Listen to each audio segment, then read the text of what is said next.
Hi there, welcome to Funding by Alex. Today I would like to talk to you about finding the right investor, and of course, we're going to go over a couple of investor profiles to plug them shamelessly. So, before anything else, first of all, do your homework. So, it means review their website, find out which stages do they invest in. So, is it early stage? Is it pre seed? Is it seed?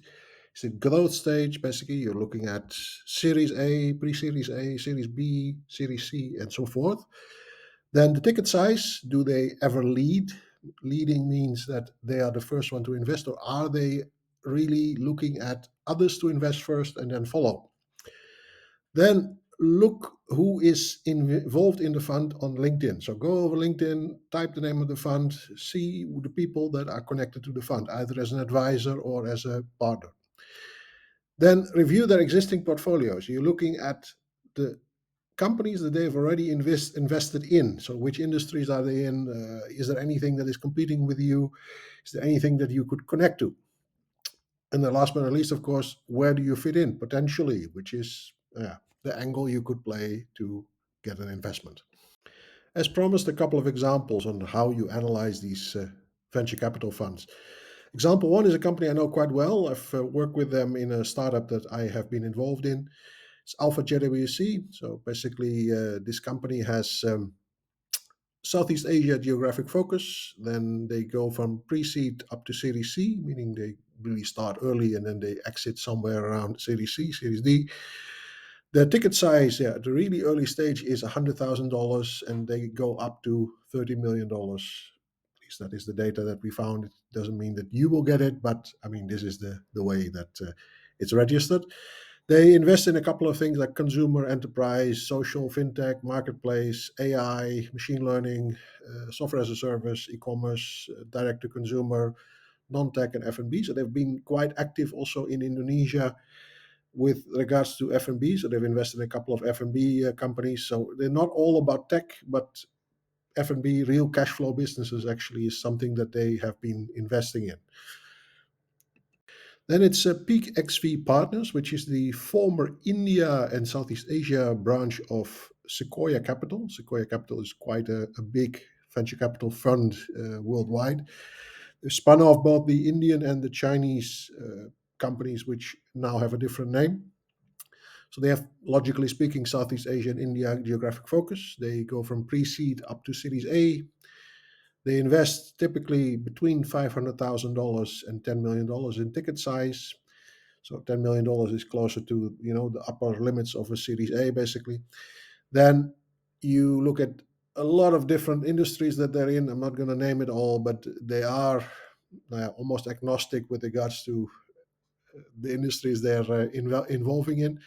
It includes gaming, prop tech, property technology, basically non-tech ventures. So they have quite a broad portfolio, just like Sequoia basically had itself. Then, even though most of my viewers are from Asia, I have done a lot of business in Asia, so hence, my focus is on Asia. I just wanted to include a European fund, Carista. Carista is a French company located in France, headquartered in Paris. They have, logically speaking, three funds in Europe. They focus really on early stage, so early stage, anything from early stage, from ideation, pre-seed to seed, basically. Then they have a 500k to $5 million, yeah, ticket size, and the interesting thing is they can follow up to $10 million. That's historical. So this is basically what the information is available online. They do health, they do digital, they do new space, and they do tech in the broader sense of the word. So this is an interesting company to explore if you're in Europe. Some final words of advice.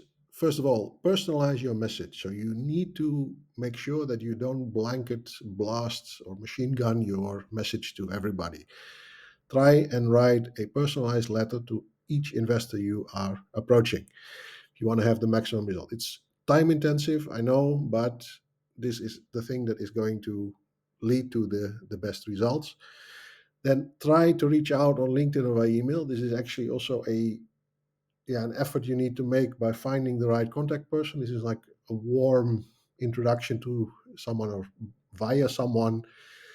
that you can use to not be at the bottom of the pile when you send it to the general email address, but you actually send it to someone in the organization.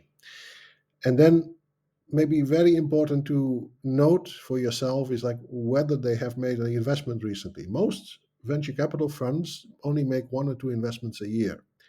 If those one or two investments already happened, it's very unlikely they will have dry powder, meaning capital to deploy in deals at the moment.